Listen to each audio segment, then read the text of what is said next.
Hey guys, so I want to give a little update, answer some questions, talk about some things that would benefit you to potentially know. It may or may not impact your lift depending on the one you got and how it comes in. This bracket here, this actually from the first video I made, I've switched this. I get a little bit more throw from here when you have it in this orientation. Initially, it looks symmetric, so I didn't bother, but there's actually an offset to it. It's a slight one, and it allows it to clear. I was able to use it either way, but this orientation allowed it to clear much more consistently, because sometimes I would have to crank on the brake handle to really lift this up, okay? So that orientation is how it should be, I think. Now, the next question I got was distances. I want to talk about the distance that I put things and why. All right. For the lift from this face to the wall, I have measuring tape down here so you can have a point of reference. And basically, it's 154 and a quarter-ish to basically 13 feet. It's a little arbitrary, but there is some logic behind what I used as where it's placed now. I took the longest nose of my vehicle, the vehicle with the longest nose, or front end, doghouse, whatever, and I measured that. Then I said where I wanted it to be, plus room for me to work. This region, which is not much room to work, excuse the mess, and then plus my table. Add those numbers together and you get the distance from this edge to your wall at minimum. I believe the lift companies also give a minimum, but that's what I used as a logical point of reference. If you want the exact, I took basically the arm and put it around a little and said, all right, well, the jack points for most of my vehicles is around here-ish somewhere. And I added that the same way. So from that point, the whole nose front, plus some room to work, plus the table. I have a 4x8 table.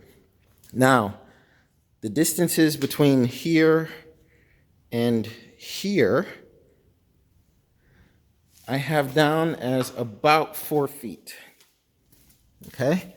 So you can see that goes to the wall, and that's about 46 and a half-ish. I'm hoping I'm letting you know that it's not that critical, and it's also adjustable. It's up to you. You might be a real big guy or a real small guy and may not need as much room, but there's a logic to if I had less space, which I've had before, and I've hated.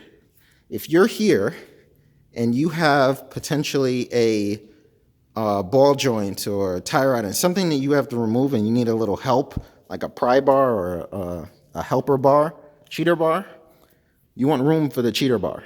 So things like that, I'd say at minimum from this here, down here, to here, for this post, I want about 4 feet. Okay? Now the back is the back. You got how much room left you have to work with. But these three are my datums. So that's how I do it. You know, granted, I have a decent sized shop, you know, so everyone might be a little different. But basically, that's the basic gist of everything I wanted to talk about.